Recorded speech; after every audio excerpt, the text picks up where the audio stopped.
बांटोगे। योगी जी चाहते हैं कि बांटो। तो योगी जी से अब लोग पूछ रहे हैं कि कौन बांटा, किसको बांटा, क्यों कोई काटेगा, कौन काटेगा।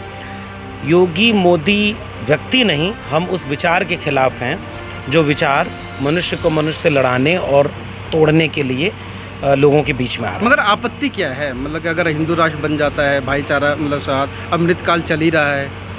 आपत्ति ये है कि एक धर्म का राष्ट्र बगल में हमारे बना और भूखों मर रहा है। वो धर्म का राष्ट्र बना था। भारत ने धर्मनिरपेक्षता को चुना था कि जितने लोग भारत में रहने वाले हैं सब मोहब्बत प्यार से रहेंगे, अपने धर्म को मानेंगे, जो इबादत जिसको करनी वो करेगा, देश का कोई धर्म नहीं होगा। तो हिंदू भी जितना अच्छे से रहना है, जो करना है वो करें। बस मुसलमानों को उकसाने के लिए उनके सामने डीजे पर भद्दा वाला गाना मत बजाएं। मुसलमान भी किसी पर पत्थर न फेंकें। ये दोनों अपना अपना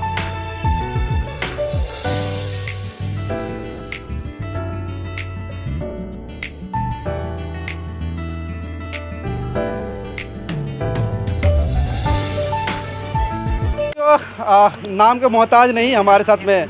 मैं सीधे मतलब सवाल पे भी आऊँगा। नाम के मोहताज नहीं, हमारे साथ प्रोफेसर लक्ष्मण यादव जी हैं जो कि दिल्ली से चल करके आज यहाँ पे बिजनौर में काफ़ी ओजस्वी भाषण के साथ में जो आज संत कबीर जी की जो आज यहाँ संगोष्ठी की गई थी, काफ़ी ओजस्वी भाषण रहा।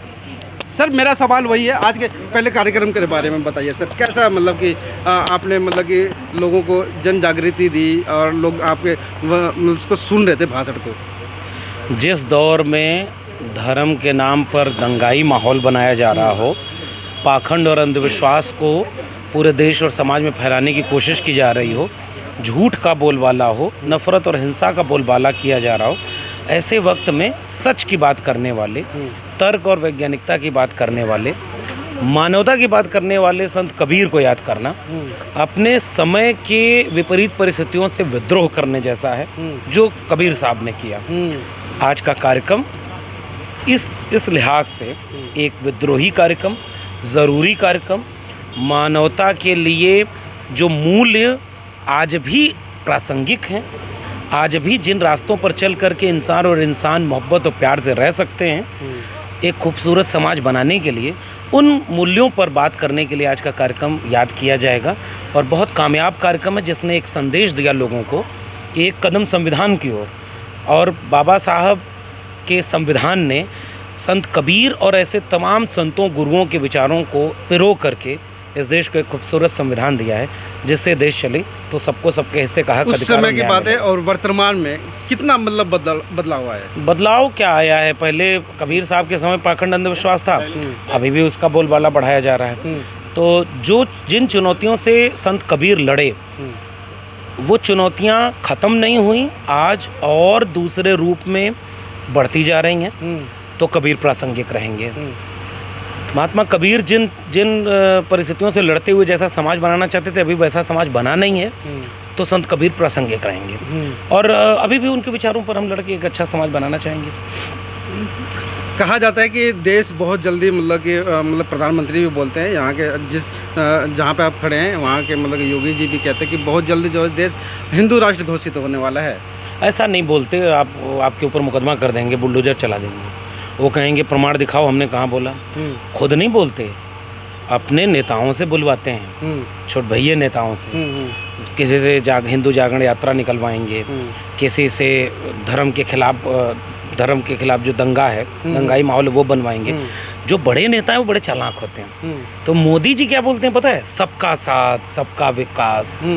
लेकिन उनके बाकी लोग जो काम करते हैं और मोदी जी की नीतियाँ वो बांटती हैं।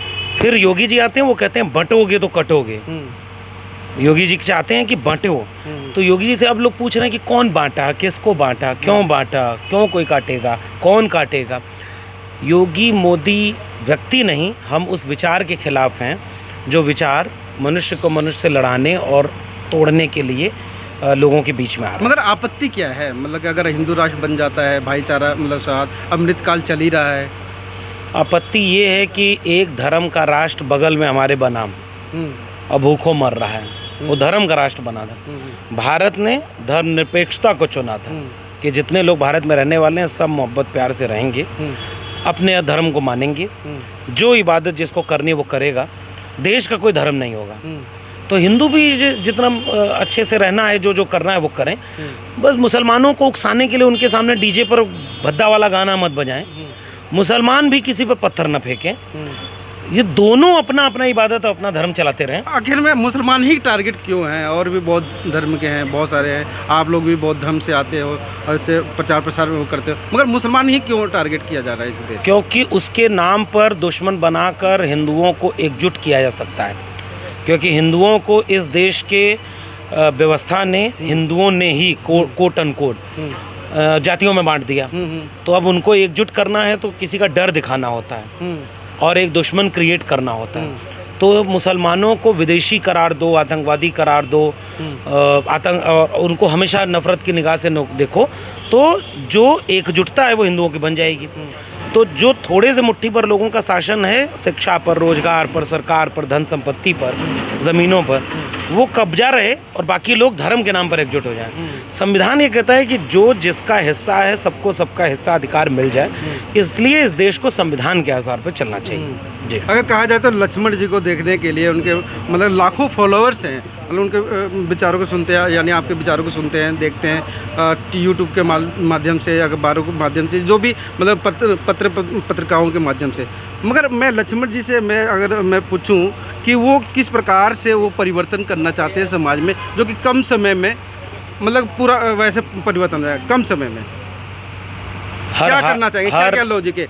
आप चारों स्तंभ में नहीं हो। हर हाथ में कलम और किताब जाए, लोग शिक्षित हों, जागरूक हों, सजग हों, विवेक संपन्न हों, तो जितना हमारे अंदर क्षमता है, अवसर है, उस समाज को शिक्षित और जागरूक करने के लिए हम कोशिश करते रहेंगे।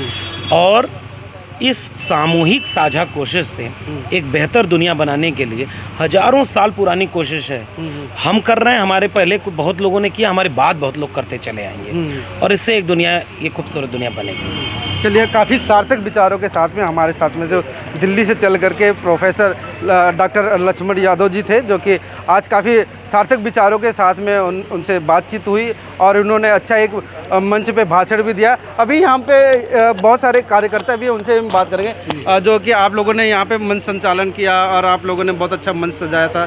क्या कहना चाहेंगे, कितने दिनों से प्रयास? देखिए, कार्यक्रम जो है ये मानवतावाद के पक्षधर है और हम मानवतावादी लोग हैं जो पाखंड के विरुद्ध प्रचार कर रहे हैं, क्योंकि हम इंसान हैं तो हमारे अंदर इंसानियत होनी चाहिए। इस तरह के जो आयोजन हैं ये मानव हित में है और मानव हित जो है जनहित होता है, ये राष्ट्र हित में है, क्योंकि राष्ट्र हमारा सुखद संपन्न राष्ट्र बने।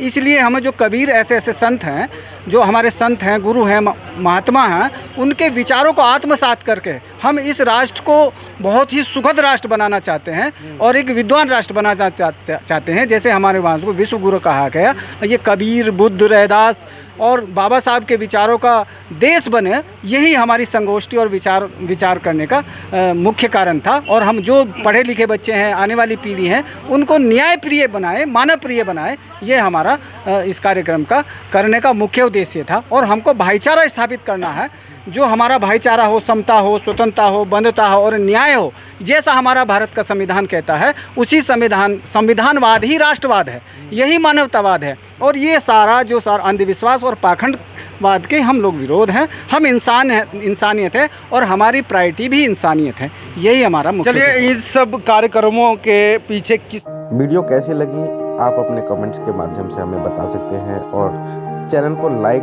शेयर और सब्सक्राइब जरूर करें। धन्यवाद।